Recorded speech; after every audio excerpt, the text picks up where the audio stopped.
All right. Well, I've turned the screen on and sat down, and now get to say welcome everyone to a bit of an experiment that we're doing.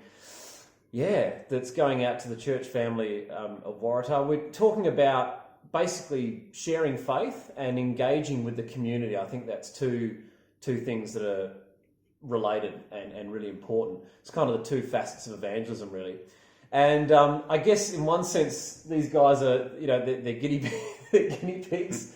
And I just want to thank Ron and Joe for, just being available to just sort of chat with us about this sort of topic and do the guinea pig thing. And, we'll get some feedback for those of you that watch it. So welcome Ron and welcome Joe to this first kind of interview video. And maybe if you're watching this as well, you can put your hand up if you'd like to talk about some of the experiences that you've had sharing your faith and some of the stories.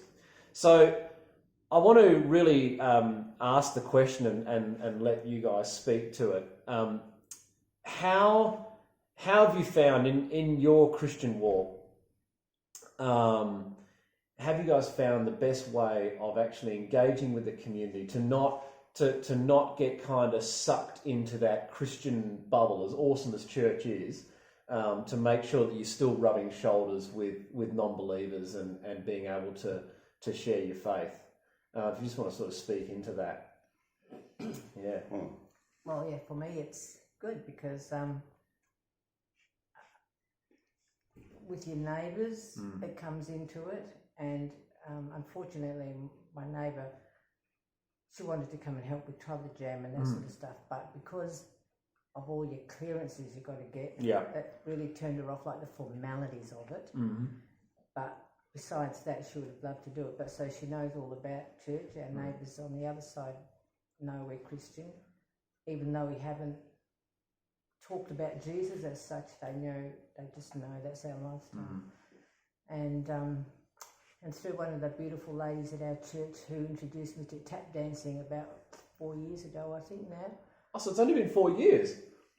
I thought you'd like tap dancing for like ever. I just always think about it. Joe's been doing that since ever. Used to do other dances. I used to as a youngster until I was a teenager, and then when I met Ron, he just got in the way of my life. and As I one does. stopped a lot of things Fair enough, because of Ron. But, through the years I have gone back to tap dancing. I once at work with Vivian, but through this, this particular year, unfortunately, our teachers, beautiful lady, her sisters have been very, very ill, and we've lost her in early September. Oh, no, yeah. About a month after Victor, actually. Month and a day, I think it was. And she was in the Bethesda Hospital. Okay. How do you say it? Bethesda? Oh, Bethesda, yeah. Bethesda, yeah. And it's got on John 3:16, for God so loved the world that he gave his only begotten son. And I thought, wow, even though we were tap dancing, there was a couple of other Christian people there. That one was a doctor. And I thought, well, I'm not actually spreading the word as such, but, they all, I don't know how they all, I can't remember ever saying, hey, I go to church, just go to church, but they all know. And they all behave themselves around me. Yeah. That's interesting. So you're talking, that's an interesting comment. Like you're saying that they actually adjust their behaviour in the knowledge that, there's a Christian person here. Right. That's really interesting, isn't it? Like that one, my special, I can't really say that, but anyway, she even cuts down on the F word because I'm around. I can't say that because Joanne's here. I think, that's good because I hate that word. Yeah, and so you're flavouring the conversation, like being salt. Without actually preaching. They all know we go to church, even though I don't know how that's even come about because they all know. So, so... I found that in prison too. Yeah, I guess in your life that's your life, so they know, oh yeah, she goes to church and that. So they know that there's a Christian place there. And at the moment singing a few Christian songs with my Cool. beautiful friend that we had yesterday, you know, and yeah, somehow the flavours get in anyway. She actually goes to a Catholic church, but I don't think she's actually given her heart to the Lord herself. But she's a decent woman, you know. So in those sort of ways, that's how I get around. Yeah, cool. You know, Thanks, and I'm not really comfortable in a lot of very highly Christian circles. So, you know, when there's a lot of Christian people and they're all talking Lord stuff, sometimes I get a bit, I'm not good like them. I get a bit of that feeling, so. Yeah. But God uses all types of people to reach all types of people, I think. Yeah. Speaking of all types of people, Ron. There's nothing similar. Yeah, because there's a big difference here. That, Joe's an introvert. Yep. And I'm extrovert. Yeah. So Really? No, kidding. well, it might come as a surprise. Yeah. But Joe's done a magnificent job. So even with the neighbour, we had a neighbour over, shared her faith, her history, her life, and she's saying how her husband was not like that. But when I speak to him, he's quite soft. And we've been working with them, and she came over the other day, and we had a meal and a great conversation about faith. Yeah. And the general concept of faith and what we believe in and her history. Cool. And then Joe, we took her to Coorong, and she bought a Bible for her grandson, and Boom. Joe also bought a book for this other friend, Corrie ten Boom. Oh, yes. Yeah, Yeah. Corrie ten Boom. Concentration camp. So it's just that when you're having the conversation, it's just following up and doing something nice like that. Yeah. And as I say, Joe's an introvert, but her heart's there for people. Yep. I'm extrovert, and I'm out there. So I said, a lot of people at church know I'm with Australian Red Cross. Yep. So I started the Mandurah Peel unit a couple of years ago. Within a couple of months, I've got the Peel region. Yeah. Now I've also picked up Harvey, Dardanup, and I'm on the state board of Red Cross. Yeah. And now everybody at Red Cross, Red Cross is not a Christian organisation, but the 7 principles of Red Cross come straight from Scripture. Yeah. So it was originally founded as a Christian organisation. Now, wasn't Andre it? Way Donat, back in the day. they said he was a Calvinist. Calvinist. That's Yeah. as close as I'll get to say he was a Christian. He was a Calvinist. But Fair enough. Red Cross. I wonder what John Calvin would think of that. Yeah. But Red Cross has been able to be active across the globe by saying it's non-denominational. Yes. But if you go to Red Cross, a lot of people at Red Cross are Christians. Yeah. Yeah. And we've got members of our church that are members of Red Cross now. But one of the Red Cross programs we use is a little card, and it says, "Hi neighbour," and it's about emergencies and being prepared for emergencies. Yeah. And I said to the neighbours, our neighbour next door, from England, they have no family over here at all. I said, what happens if something goes wrong, they have a motor vehicle accident or whatever, where's their daughter going to sleep tonight? Well, she's comfortable knowing us, and they know that we'll be there to back them up and all of that sort of thing. Yeah. So we put a card out, and I've done the whole street. And just introduce yourself and says, I'm down the road, I'm with Australian Red Cross, and if you'd like someone to put your bins out, look after your house, collect your mail, water your garden, feed your pets, or whatever while you're away, or if you just want a cup of sugar. Yeah. So it invites people to come to you. You don't have to go knock on their door. Yeah. Not like we used to do in the old days, knock on the door and invite people to church. Yeah. Now you can't do that, but you can. There's another way of getting people to contact you. Yeah. So I'm on that. I'm with Red Cross. I'm on the local residents community group, community association. I'm on their committee. So I'm meeting with people in the community all of the time. Yeah. They know who we are. They know that we're Christians, and they still talk to us. What do they say? But we're active in the community that way. And with Reg Lambert's Peel Connect, I'm now the chairperson of Peel Connect as well, working with the homeless. And I'm with through that I'm with the homelessness group across Mandurah with all of the agencies, the Collaborate Mandurah group, the Peel community development group.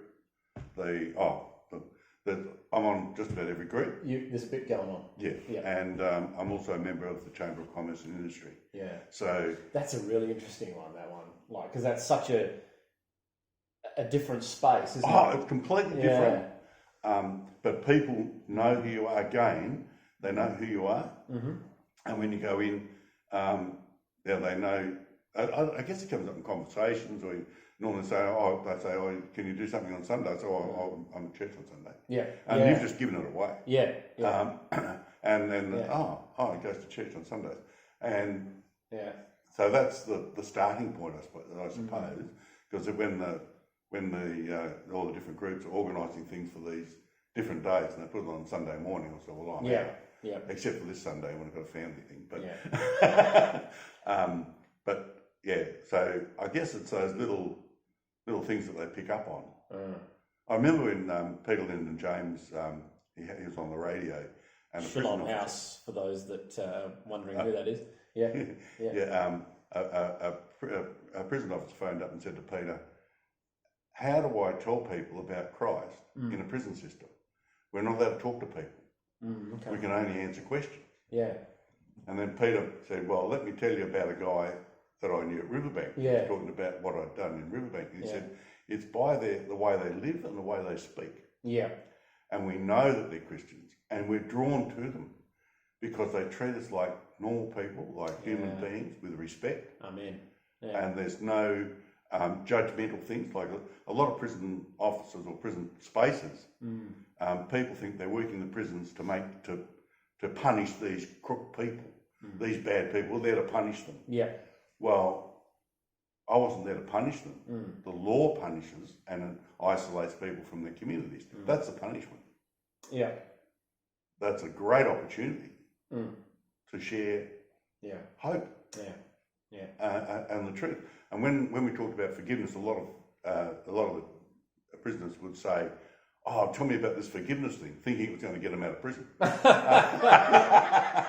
Well, at least it opens the door, doesn't it? It does. It absolutely does. And I was speaking to another guy who was working in juvenile justice with me just the other day, and he's saying, "Wow, I remember those days, the opportunities we had, which probably don't exist anymore, or they've changed. Everything changes."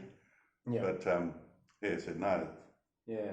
Fantastic opportunities. So I just want to pick up some things that I think are just really interesting and important to think about in what's been shared so far, and that is, it seems to me that the implicit generosity of kingdom living, whether it's buying someone a Bible, taking them to Koorong, or whether it's spending an afternoon talking to a prisoner or answering their questions, it's like when you approach someone with a gift that they really need, whether it's a physical gift or it's a gift of your time or whatever, it's like that implicit generosity. It's like when someone gives you a gift, you have to unclench your hands to receive it. Yeah. And so it seems to me that the common thread that is coming through is, the implicit generosity of kingdom living is what unclenches the fist of people around us to kind of go, maybe there's actually something deeper to receive here. And I guess, springboarding off that, is there at all some, if you like, success stories or some real kind of encouragements that you can share with people, that because there might be some people that are watching this going, well, I've been hammering away at this person for ages. Maybe it's a family member or someone in their street, and I've been praying for them for 20 years or something, and they're no closer to signing on the reservation than anyone else. But then all of a sudden, we never know. So is there kind of some real success stories or wins that? Tell one of you. Yeah. I can't think of one offhand. Well, I mean, a couple of people in church were talking about the opportunities they've had, and it's not our work to convert people. Yeah, the Lord does that. Absolutely. And so we're only placed in different situations and given different opportunities to share where we're at. Yeah. To give account of the hope that's in us. So First Peter. Put scripture in there. Boom. Yeah. Yeah. So it's just an opportunity at times to do things like that. And I remember one psychologist said to me, I was working with her quite extensively. And she said, when they're writing programs, I'd basically write the program, give it to the psych, and the psych say, "This is amazing," and sign it off and stamp it, and it became their program. Yeah. Yeah. But but that's the way the world works. Plagiarism. Yeah. And this psychologist said to me, she said, if ever I become a Christian, it'll be because of what you've been saying and what you're doing here. Wow. Yeah. And a fortnight later, she died. Yeah. Now, that woman, to my knowledge, never came to the Lord. Yeah. But she would have to give an account to the Lord that. But she doesn't have an excuse. So No, yeah. She has heard, Yeah. she's seen, Yeah. and so forth. Some of the people know Peter Lyndon James, who runs Shalom House. Yeah. I gave him his first Bible when he was 16. He Yeah. used his Bible for cigarette paper. Yeah. He took out And the he white still got paper it. at the front and back of the Gideon's Bible Yeah. to make rollies, Yeah. but he never touched the word inside. Yeah. And he still got the Bible, and he still got the words underlined on the Roman road that I underlined Wow. in the book of Romans for him. Man, that's awesome. So Peter had that, and that was, he won't say that converted him. Yeah. Yeah. He would tell you that was one step In a long in series. a long range of things. Yeah. And it's not up to me or you, it's up to us as the body of Christ. Yeah. And so it might be you saying something like, our mate that just died a couple of months back. Yes. You say something to him, I say something to Yeah. him, his wife says something to him. Yep. Yep. He sees what's going on in the world. Yeah. And everybody says something to him that means something at that point. Yeah. And it's like building a brick wall, Yeah. if you like, Yeah. or a brick road. But and some of the guys have told me and shared about our own families, like my father when he passed. Yeah. Joe and I had been to the movies, Yeah. and we came out of the movies, and Dad was in palliative care. Now, over the years, we've been praying for them and given Dad Bibles and things like that. But and we were on the outer because we were Christians, only Christians in the family. But Like my parents-in-law. yeah. And Joe and I came out of the theatre, we looked at each and Joe said, "We've got to go, don't we?" And so we do. So it was just an opportunity, the Spirit moved us to go in and speak to Dad at midnight. Yeah. And we knocked at the door and the nurse would come and said, "Do you know what time it is?" Yeah. We said, "Yeah, we know it's midnight." Yeah. I said, "If Dad's asleep, don't worry about it, but if he's awake, we'll talk to him." Yeah. She said, "He's awake, I've just been talking to him." Yeah. Now that was the night I was able to go in and pray for repentance. Yeah. Awesome. You know? So He died a few days later. he died a couple of days later. But I told him about the story, I reminded him, I'd already told him, but I reminded him of the story about the thief on the cross. Yeah. The thief on the cross could not get off that cross. He could do no works at all. Yeah. He could do nothing was to stuck. put himself right before the Lord. Yeah. He was stuck, nailed there as good as anybody else, you know, and it was just the acceptance of the Lord. Yeah. Yeah. And, That's great. and so that was the story I reminded Dad about. Yeah. After he passed and we went through the house, we found the Bibles I'd given him, the stuff that I'd underlined, but there's also stuff he'd underlined. Yeah. So you never know what's going on in the background. Yeah. You never know. You never know. You don't see. You can't see the people's hearts. Yeah. You don't know the effect you're having. Yeah. But be assured, the Lord said, "You shall be my witnesses." He didn't say you've got a choice. Oh. He said, "You Amen. shall be my witnesses Yeah. Yeah. on the earth." It's a descriptive word. It's not. Yes. It's not an interrogative or a No, command. and it's not from where you're at and what you're willing to do, or it's just being alive on earth and making sure that you love your neighbours, you love your enemies, Yes. be forgiving, Yeah. and work with them. Yeah. Now, we're working with homeless people through Peel Connect. The community says, "Oh, they're drug addicts and they're all on alcohol." They're not. Yeah. But whatever they are, they're needy. Yeah. Yeah. You know, and so working with them and being there, and I'm trying to look at programs and possibilities that I'm working with the City of Mandurah and so forth. But I was going to an event with the City of Mandurah, right? Yeah.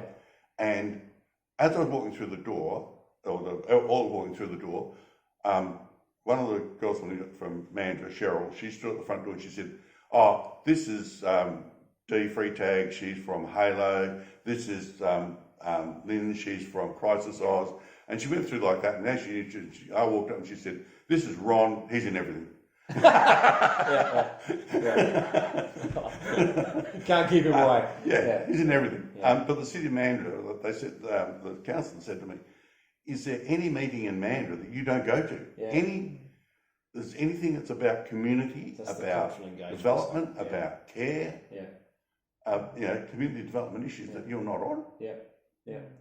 So I just want to pull out something, just to rewind for 2 minutes about the just the story with that you shared about your father and that one, because there might be some we've all got varying levels of availability, and some people might be watching this going, well, I'm not physically able to be super involved, and that's a valid thing.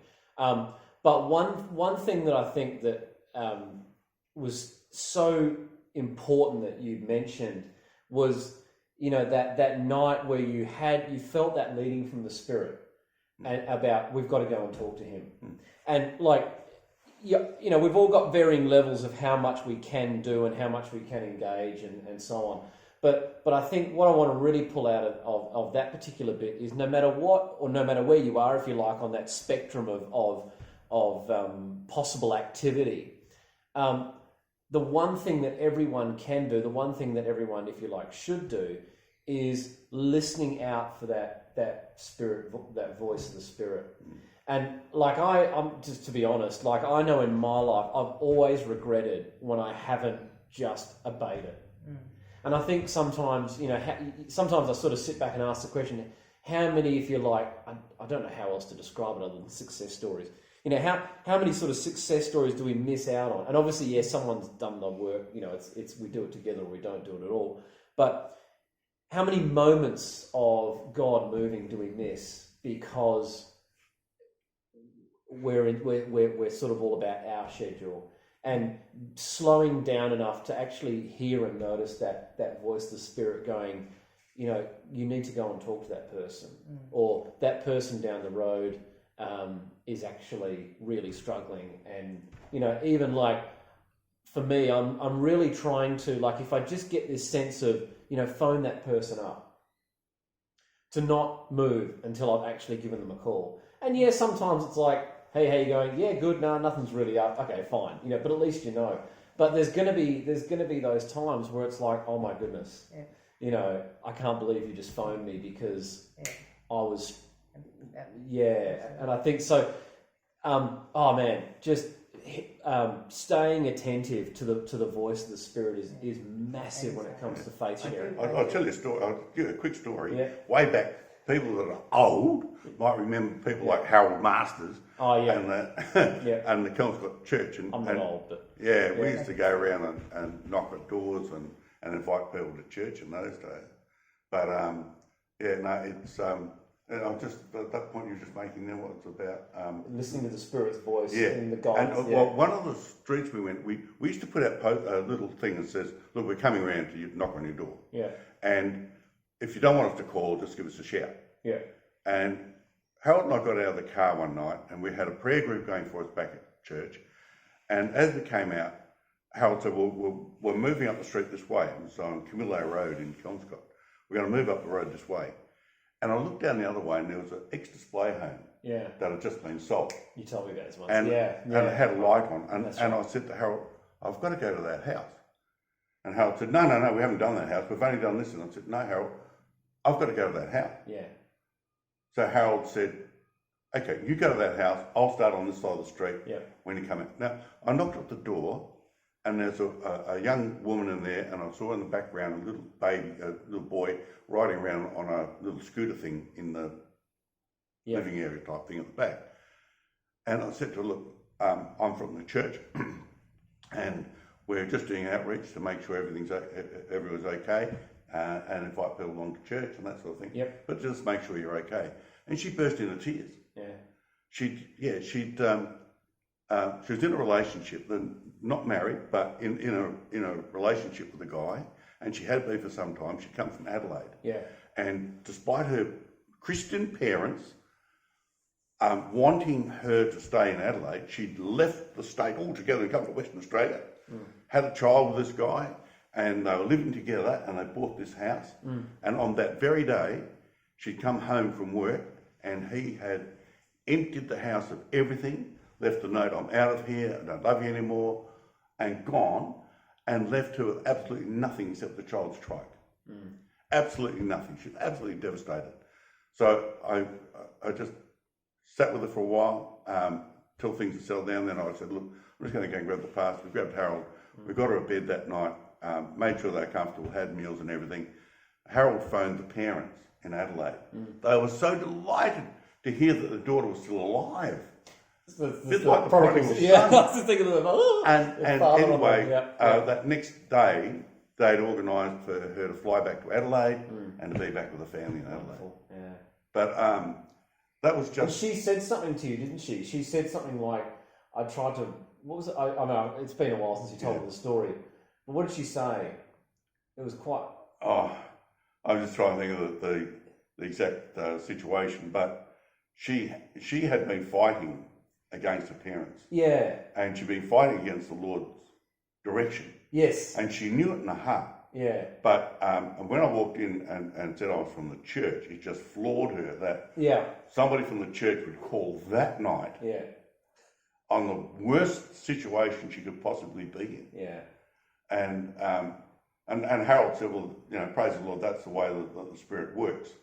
And I think that was one of the things that caused me to, it's those little things that come back in your mind. People say there's a Spirit say to you, listen to me. It's not like that. It's like that voice in the back of your head. Yeah. When we went to the Toddler Jam barbecue the other day, as I was going out, I said to myself, I should grab a cutting board and a knife. Yeah. And I didn't. Yeah. And I got down there and said, we haven't got a knife. We need a cutting board and a knife. And I said, oh, if we haven't got one, I'll go and get one. Yeah. But it was just those little reminders that I should have stopped and grabbed a knife and cutting board and saved a whole lot of problems that I just didn't listen quickly enough or clearly enough or... That's our problem in the West, isn't it? We're so busy being bombarded with messages that we lose this skill of, it's just harder, I think, to upkeep the skill of listening. I've really enjoyed listening to what you guys have been saying, and we'll sort of coming to the end of it now. Anything that you wanted to share, Joe? Well, you asked me before, leading people to the Lord, and my first one actually was, I was like one of the people that the Lord used, and we had come out of the Jehovah's Witness thing through. It was a dreadful year for us, but anyway, at the end of that year, I had become friends with my dear friend, who's still my gorgeous friend. Yeah. And but anyway, nobody was talking to me because I was right away from the J-Dubs, you know. Yeah, how dare you? Yeah. Anyway, Christmas comes and I'm thinking, I've got to send her a Christmas card. And I thought, oh no, I can't do that because she's such a good J-Dub and I was such a bad J-Dub. I was always so bad and she was always so good. Yeah, yeah. That was like the story of my life. I was always the bad one. Yeah. Anyway, I thought, no, I've got to write her a Christmas card. And I shook, right? Anyway, I posted away, out of my hair. It's done now. Yeah. Anyway, I get this phone call and I pick it up and it was Viv. And she said, you sent me a Christmas card. Yes. Did you say sorry? I was so scared. Yeah. I can remember the state on the phone. We didn't have mobiles then. Yes, yeah. Because this would have been 79, wouldn't it? Would have been about 79 then. And I wasn't born then. Yeah, sorry. Yeah, no, we're so old. Sorry. That's all right. Anyway, she did eventually come to the Lord with me, and we did teach Sunday school right in those days. But she couldn't do it properly because she was a J-Dub, and she was a good J-Dub. Anyway, she was playing a mandolin for Harold in the Sunday school classes, and I was teaching Sunday school. But anyway, she's become my best friend, and she did come to the Lord. Yeah. But it was. But remember, all of the people we knew in the Watchtower Society, every one of them's come out. Yeah. We've had. Because they must hate you. They all came out. You've cleaned house. And everybody used to knock on doors, even when we shifted area. Yeah. We shifted area, and then we got new ones knocking on our door, and I realised, not these people. Yeah. We were on the band. We were on the band. So and they dust their feet and leave. I'd invite them back. I've had the Watchtower magazines. Yeah. I've answered what's in it. I've asked questions about it. When they come back, I said, can you answer this question and this question and this question. Cool. They don't come back. Yeah, that's right. But that stopped because they started dusting their feet. They just Yeah, fair enough. Yeah. All right. Well, we'll wind it up there, and thanks again for sharing all of that. There's just it's actually hard not to just pull out about 20 different things because it is so rich. But for those of you who are tuning in, I really hope that you got some insights there. And I think just to kind of to summarise and wrap it up, I think at the end of the day, Kingdom Living, take a risk, whether it's writing a card or responding to that voice of the Spirit going, just talk to that person. Sometimes it's just a matter of just taking that risk to look a bit weird or be a bit obscure. And even if it's, buying a gift or just meeting a need. And it's more fun, I think. I think Kingdom Living's, it makes life an adventure. It's not boring. It's not boring. And I've always said, if you're freaking out, at least you're not bored. So, thanks, folks. And hopefully we'll be doing this at least once a fortnight. I'd like to do it every week. And you can use and experiment with some of the tips and pointers that you've heard today. All right, we will catch you next time. See you later. Bye.